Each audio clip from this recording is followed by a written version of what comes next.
Hi, it's Alyssa from Maintaining Motherhood, where I talk about simplifying to enjoy life more through motherhood, organization, recipes, and education. Today, I want to talk about our choices for schooling for this upcoming year.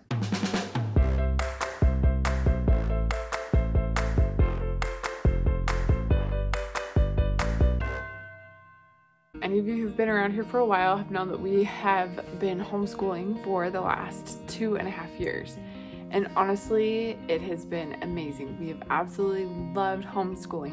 It's something that I'd always wanted to do, and then when I finally got the opportunity to do it, it was honestly way better than I ever could have imagined. It was just the best. We all, not just me, but my kids as well, loved homeschooling. If you don't know the story about why we started homeschooling, go ahead and watch the video about that because it was really kind of like a divine experience. I just one day felt like we should start homeschooling. It was on a Wednesday. On Thursday we had parent-teacher conferences. Friday there was no school. And Monday they went back for their last day. So it was like right in the middle of the school year. It didn't really make sense at all, but that's just what we felt like we should do.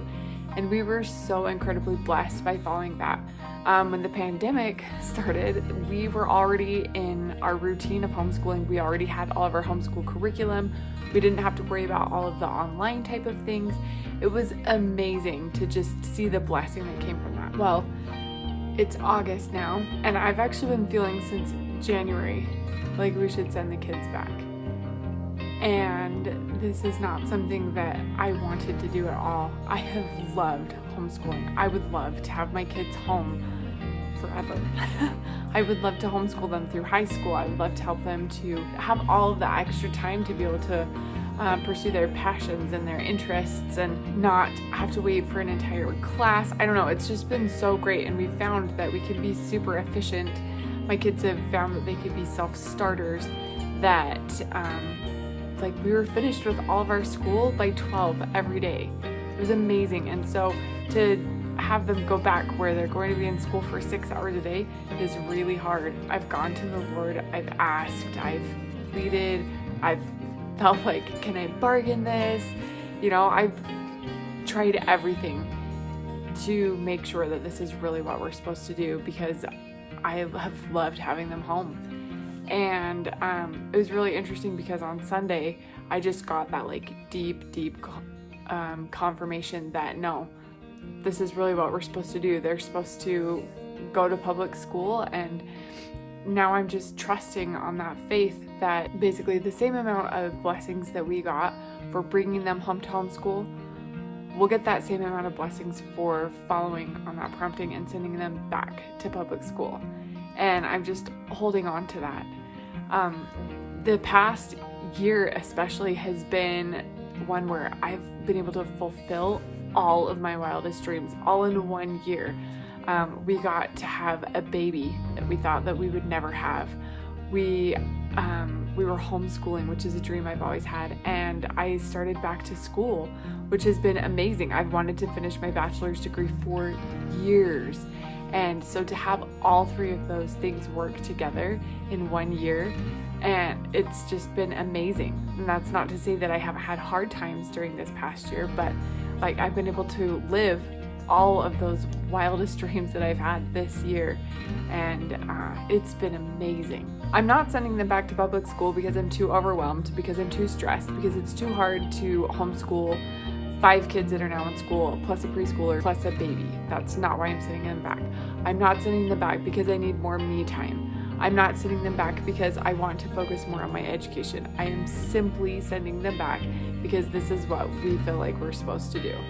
And honestly, that's so reassuring, because then I don't have to follow anybody else's set of rules or guidelines saying, well, this family did it this way, so that's what I have to follow. I'm doing what's best for me and my family. And so nobody can dispute that fact. Another thing that I wanted to share is just some quotes from our prophet. This is from, we have a general conference every 6 months for the Church of Jesus Christ of Latter-day Saints. And our current prophet, Russell M. Nelson, shared a talk in this last conference where he spoke just right to my soul and these decisions that I'm making right now.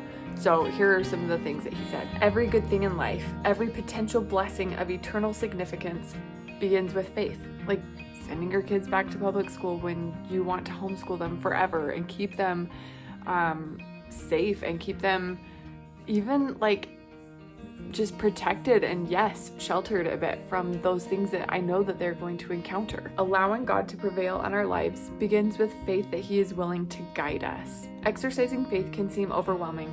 At times we may wonder if we can possibly muster enough faith to receive the blessings that we so desperately need. However, the Lord put those fears to rest through the words of the Book of Mormon prophet Alma. Alma asks us to simply experiment upon the word and exercise a particle of faith. Yea, even if we can no more than desire to believe. The phrase particle of faith reminds me of the Lord's biblical promise that if we have faith as a grain of a mustard seed, we shall be able to say unto this mountain, remove hence to yonder place, and it shall remove, and nothing shall be impossible unto us. The Lord understands our mortal weakness.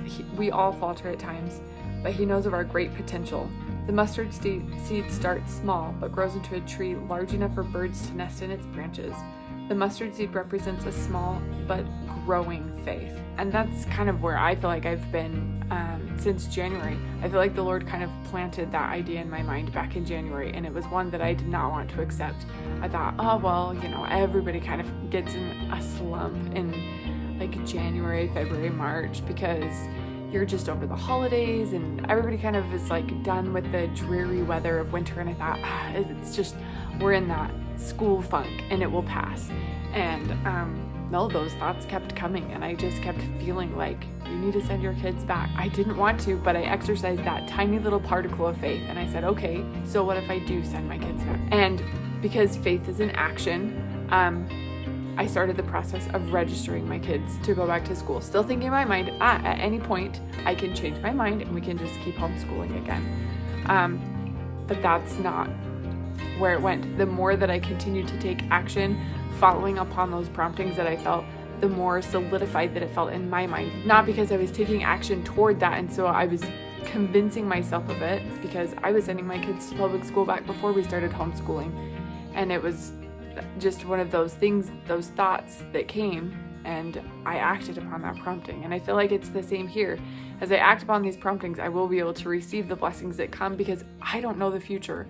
Back when we started homeschooling, there's no way I could have predicted a global pandemic. No way at all. It was not on my radar. But God knows. And He was able to prompt me, knowing that it would be good for us to already be in an established routine. It would be good for us.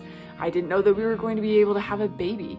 And so to have all of those routines and those just like mental securities in place for me was very reassuring. And so I don't know what lies ahead in the future. And so I want to act upon these impressions that I have now, knowing that God knows what lays in the future. And if He's telling me that public school is best for my family, I'm going to take that, knowing that I still would love to keep my kids home. I'm trusting God that He knows what's best for me and my family. Right here it says, the Lord does not require perfect faith for us to have access to His perfect power, but He does ask us to believe. And that's where I'm at. I don't have perfect faith. Like I said, I try to convince God otherwise. Who am I to convince God? But it wasn't until I got that solid answer just this past Sunday, and school starts next week. But I got this answer just out of the blue. It meant nothing to anybody else, but it was just that quiet reassurance for me that I was doing what was right and best for my family. The last thing I wanted to share is here it says, faith in Jesus Christ is the greatest power available to us in this life.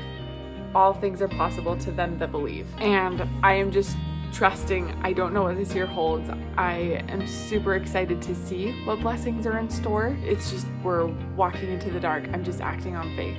So for any of you that may be on the brink of a big step of faith, take the step. Maybe it's a leap. For me, it feels like it's a plunge. We've done the public schooling before, but this year we're going to have kids in 3 different schools, in elementary, middle school, and junior high, and it's going to be a lot of work to manage all of that. But again, I'm grateful that I have that strong confirmation that whatever happens, I know that I've trusted, and yeah, I'm excited to see where this takes us.